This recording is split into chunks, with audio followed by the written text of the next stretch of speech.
വരദാന പ്രഭുവായി തിരുവൈക്കത്തമരും നിൻ അപദാനം ഉരിയാടാൻ ആർക്കാവൂ.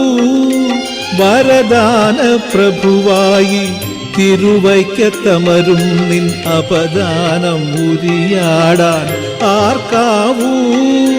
ഹരശംഭോ ശിവശംഭോ ഭവശംഭോ എന്നേവം തിരുനാമമൊന്നേ ഞാൻ കേൾക്കാവൂ. വരദാന പ്രഭുവായി തിരുവൈക്കത്തമരും നിൻ അപദാനം ഉരിയാടാൻ ആർക്കാവൂ.